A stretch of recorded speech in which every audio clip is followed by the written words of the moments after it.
నమస్తే. మనం July month 2025 వృశ్చిక రాశి వారికి ఎలా ఉందో మనం చూద్దాం. మనం ఓవరాల్‌గా గనక చూసుకుంటే వృశ్చిక రాశి వాళ్ళకి కొంచెము గురుడు అష్టమంలో ఉండటంతోటి ఉద్యోగంలో కొంచెం ప్రాబ్లమాటిక్‌గా ఉండటం, స్టేటస్‌కు తగన ఉద్యోగం కానీ, లేదంటే మీకు కంప్లీట్‌గా డిఫరెంట్ స్కిల్ సెట్ ఉన్న ఉద్యోగం కానీ ఎక్కువగా చేస్తూ ఉండి, అందులో ఇబ్బంది పడే అవకాశం ఎక్కువగా ఉంటుంది. మీరు ఎవరైనా గనక వృశ్చిక రాశి వాళ్ళు గనక ఏదైనా ఉగాది రాశి ఫలాలు ఎవరైనా మిస్ అయ్యి ఉంటే అదొకసారి ఖచ్చితంగా చూడండి. అందులో నేను చాలా బాగా డీటెయిల్డ్ ఇన్ఫర్మేషన్ ఇచ్చాను. అయితే ఈ జులై మంత్‌లో గనక చూసుకుంటే మీకు ఈ వృశ్చిక రాశి వాళ్ళకి అష్టమంలో ఆహ్, గురువు ఉన్నారు. అష్టమంలో గురువు ఉండటం వల్ల మీకున్న జ్ఞానానికి, మీకున్న అడ్మినిస్ట్రేషన్ స్కిల్స్‌కి, మీకు పిల్లల రిలేటెడ్ కొంచెం ప్రాబ్లమ్స్ ఫేస్ చేసే అవకాశం ఎక్కువగా ఉంటుంది. అయితే ఈ ప్రాబ్లమ్స్ నుంచి బయటపడడానికి ఒక అద్భుతమైన మనకి రెమెడీ అని చెప్పుకోవచ్చు, పరిహారం అని చెప్పుకోవచ్చు. అది ఏమిటంటే మనకి జులై మంత్ 10థ్ గురు పూర్ణిమ ఉంది. ఎవరైతే గురు పూర్ణిమ రోజున మీకు సంబంధించిన గురువుల్ని కానివ్వండి, టీచర్స్‌ని కానివ్వండి, చిన్నప్పటి నుంచి ఉన్న ఎడ్యుకేట్ తెలిసిన టీచర్లు కానివ్వండి, లేదంటే మీకు మెంటార్ కానివ్వండి, గురువులు లాంటి మనుషులు ఎవరన్నా గనక మీకు తెలిసిన వాళ్ళలో ఉంటే వాళ్ళ దగ్గరికెళ్ళి చక్కగా వాళ్ళకి పూలు, తర్వాత స్వీట్సు, వీలైతే చిన్న చిన్న బట్టలు గాని ఏమన్నా గనక ఇచ్చేసి కాంప్లిమెంట్స్ ఇచ్చేసి వాళ్ళకి మీరు ఆశీర్వాదం తీసుకుంటే చాలా బాగా మీకు కలిసొస్తుంది. ఇది చాలా ముఖ్యమైనది. పర్టిక్యులర్‌గా వృశ్చిక రాశి వాళ్ళకి చాలా చాలా ఇంపార్టెంట్. గురు అష్టమంలో ఉండటం వల్ల. సో, మిగతా గ్రహస్థితిని బట్టి మీకు చూసుకుంటే జులై మంత్ కొంచెం మీకు ఛాలెంజింగ్‌గా ఉండే అవకాశం ఎక్కువగా ఉందని గమనించుకోవాలి. మనకి ఇందులో నక్షత్రాలు గనక చూసుకుంటే విశాఖ 4వ పాదం, అనురాధ 1, 2, 3, 4 పాదాలు, జ్యేష్ఠ 1, 2, 3, 4 పాదాలంతా మనకి వృశ్చిక రాశిలో ఉంటారు. పేరు బలం గనక మనం చూసుకుంటే వీళ్ళకి తో, నా, నీ, ను, నే, నో, యా, ఈ, యు ఈ అక్షరాలంతా కూడాను మనకి ఈ వృశ్చిక రాశిలో ఉంటారని మనం గమనించుకోవాలి. మనకి ఈ జులై మంత్‌లో 2 గ్రహాల యొక్క స్థితి మారుతూ ఉంది. ఒకటి సూర్యుడు, రెండోది వచ్చేటప్పటికి శుక్రుడు. ఈ 2 గ్రహాలు మారుతూ ఉన్నారు. ఆల్రెడీ కుజుడితో పాటు కేతువు అక్కడే వీళ్ళకున్న పొజిషన్‌లోనే ఉన్నారు. ఈ యొక్క స్థితిని బట్టి మనకు గమనించుకుంటే జులై మంత్ ఎలా ఉండబోతుందంటే, అయితే ఆ మంత్ ప్రిడిక్షన్ చూసుకునే ముందు ఇంకొకటి ముఖ్యమైన ఇంపార్టెంట్ డే ఈ జులై నెల ఉంది. అది నాగ పంచమ అంటారు. లేదంటే శ్రావణ మాస పంచమి అంటారు. ఎవరికైతే పిల్లలు కావాలనుకుంటున్నారో, లేదంటే పిల్లలు కలగటం లేదో, మిస్‌క్యారేజ్ అవుతూ ఉంటుందో, పిల్లలు ఉండి తల్లిదండ్రులకి, పిల్లలకి మధ్య సయోధ్యత లేకుండా గొడవ పడుతూ ఉన్నారో, లేదంటే పిల్లల విషయాల్లో మీకు మానసిక వ్యధ కలిగిస్తూ ఉందో, వీళ్ళందరికీ ఒక మంచి పరిష్కారం ఉంది. ఆ రోజున మనకి నాగుల పంచమి గనక భక్తి శ్రద్ధలతో జరుపుకుంటే ఇప్పటిదాకా మనం చెప్పుకున్న ప్రాబ్లమ్స్ అన్నీ పోయేసి మంచి వృద్ధి వస్తుంది అని మనం తెలుసుకోవాలి. తర్వాత మీ గ్రహస్థితి సూర్యుడు, శుక్రుడు మారటంతోటి అంతకుముందు ఉన్న గ్రహాల యొక్క పరిస్థితిని గమనించుకుంటే కొంచెం వీళ్ళకి ఇబ్బంది పడే అవకాశం ఎక్కువగా ఉంది. ఏ విధంగా అంటే హెల్త్ కాంప్లికేషన్స్ ఉండే అవకాశం ఎక్కువగా ఉంటుంది. ప్రొఫెషన్‌లో గొడవలయ్యే అవకాశం ఎక్కువగా ఉంటుంది. తర్వాత ఆటంకాలు కలిగొచ్చే అవకాశం ఎక్కువగా ఉంటుంది. యువత జన బాధ అని కూడా అంటారు. అంటే మీకు మీ ఇంట్లో ఎవరైనా గనక జెంట్స్ అయితే లేడీస్ ద్వారా, లేడీస్ అయితే జెంట్స్ ద్వారా పర్టిక్యులర్‌గా యంగ్ పీపుల్ ఎవరైతే ఉంటారో వాళ్ళతో గొడవలొచ్చే అవకాశం ఎక్కువగా ఉంది. ఇది కొంచెం గమనించుకోవాలి. మనం ఇప్పుడు గ్రహం వైజ్ గనక చూసుకుంటే సూర్యుడు 9వ ఇంట్లో ఉండి 3వ ఇంట్లో దృష్టిని చూడటంతో వీళ్ళకి ఒక మిక్స్డ్ రిజల్ట్ అని మనం చెప్పుకోవాలి. అంటే కొంచెము నెగెటివ్‌గా ఉంటుంది. కానీ కొంచెం పాజిటివ్‌గా కూడా ఉంటుంది. అదేంటి ఇప్పుడు మనం చూద్దాం. సూర్యుడు 9వ ఇంట్లో ఉండటం వల్ల ఫాదర్ రిలేటెడ్ ప్రాబ్లమ్స్, తర్వాత మనకి సంస్కృతంలో మహర్షులు ఏం చెప్తారంటే నిందాపరాధ కలహం నిర్దోషచ్చ ధనక్షయ పుణ్య లాభార్థ నాశనాచ్చ విచారో నవమస్తే రవి అని మనకి చెప్తూ ఉంటారు. అంటే ఈ ప్రకారం కనుక చూసుకుంటే ఇది మీకు మీ ప్రమేయం లేకుండా మీ వర్క్‌లో ఎవరో ఒకళ్ళు మీరేదో తప్పు చేశారని చెప్పేసి మీ మీద నిందలేసే అవకాశం ఎక్కువగా ఉంటుంది. గొడవలయ్యే అవకాశం ఎక్కువగా ఉంటుంది. నిర్దోషచ్చ మీకు ఏ తప్పు లేకపోయినా గానీ మీ మీద గొడవ పెట్టుకోవటానికి వచ్చే అవకాశం ఎక్కువగా ఉంటుంది. అంతేకాకుండా ధనక్షయ పుణ్య లాభార్థచ్చ నాశనాచ్చ మీకు ధనం విపరీతం ఖర్చయిపోయే అవకాశం ఎక్కువగా ఉంటుంది. మంచి ఉద్దేశంతో మీరు ఒక పని గనక చేస్తే ఆ పనిలో మీకు రిజల్ట్ రాకుండా ఆ లాభం అనేది పోగొట్టుకునే అవకాశం ఎక్కువగా ఉంటుంది.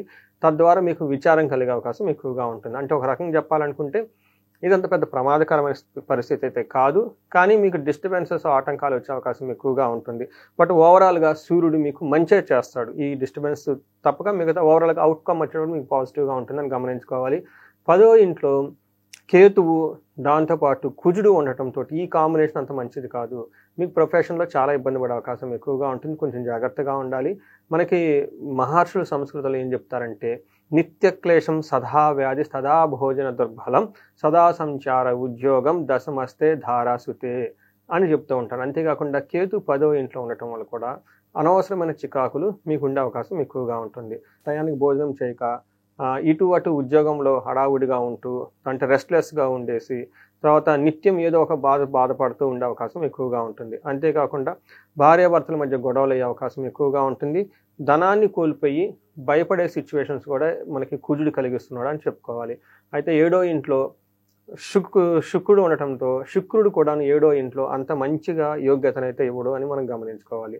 శుక్రుడు ఏడో ఇంట్లో ఉండటం వల్ల అప్పటిదాకా మిమ్మల్ని ఎవరైతే చక్కగా ఫాలో అవుతూ ఉంటారో వాళ్ళు మీకు వ్యతిరేకంగా మాట్లాడే అవకాశం ఎక్కువగా ఉంటుంది. మేము మీ యొక్క కీర్తి ప్రతిష్టలు తీసేయాలి అనే ఉద్దేశం, చెడు ఉద్దేశంతో ఉండి మీ మీద ఫైటింగ్లు చేసే అవకాశం ఎక్కువగా ఉంటుంది. అందుకని దగ్గర వాళ్ళు తెలిసిన వాళ్ళు ఎవరైనా ఉంటే పేషెన్సీగా వాళ్ళతో మాట్లాడటం చాలా ఇంపార్టెంట్. మీరు కనుక చూసుకుంటే మనకి సంస్కృతంలో మహర్షులు ఏడో ఇంట్లో శుక్రుడు ఉంటే ఏమవుతుంది అని అంటే వాళ్ళు ఏం చెప్తారంటే సదా కోభభీతి సర్వదా క్లేశ జీవనం స్త్రీ జాడ్యం దేహ మేహరోగాది భృగే సప్తమగే ఫలం అని చెప్తూ ఉంటారు. అంటే ఏడో ఇంట్లో కనుక శుక్రుడు ఉండటం వల్ల ఎప్పుడు కోపపడే పరిస్థితులు ఎక్కువగా ఉంటుంది, భీతిగా ఉండే పరిస్థితులు ఎక్కువగా ఉంటుంది. స్త్రీ జాడ్యం ఎవరైతే లేడీస్ ఉంటారో వాళ్ళకి పురుషుల ద్వారా, పురుషులైతే కనుక స్త్రీల ద్వారా ఏదో ఒక విధంలో భేదాభిప్రాయాలు వచ్చే అవకాశం ఎక్కువగా ఉంటుంది. కొంచెం టీవీ, బీపీ, షుగర్ల లాంటి కనుక ఏమైనా క్రోనిక్ డిసీజులు వాటి వల్ల కూడా ఇబ్బంది పడే అవకాశం ఎక్కువగా ఉంటుంది.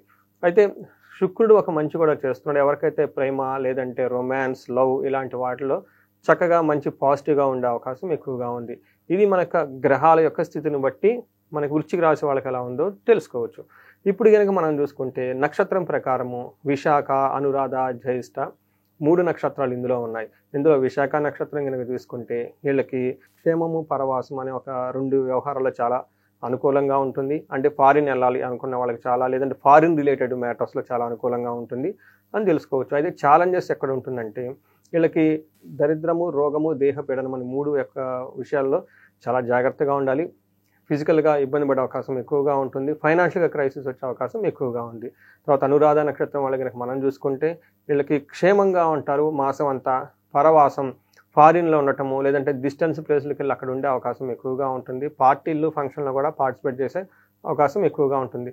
ఛాలెంజెస్ కనుక చూసుకుంటే వీళ్ళకి దరిద్రము, దేహపీడనము, రోగము, దరిద్రము, దేహపీడనము, రోగం అని ఈ 3 విషయాల్లో కొంచెం జాగ్రత్తగా ఉండాలి. జ్యేష్ఠ నక్షత్రం వాళ్ళకి కనుక చూసుకుంటే అగైన్ వీళ్ళకి క్షేమంగా ఉంటారు. పరవాసము ఫారిన్లో ఉండే అవకాశం, లేదంటే దూర ప్రయాణాలు వెళ్ళి అక్కడ ఉండే అవకాశం ఎక్కువగా ఉంటుంది. వీళ్ళకి ఛాలెంజెస్ కనుక చూసుకుంటే హెల్త్ కాంప్లికేషన్స్ ఉండే అవకాశం ఉంది.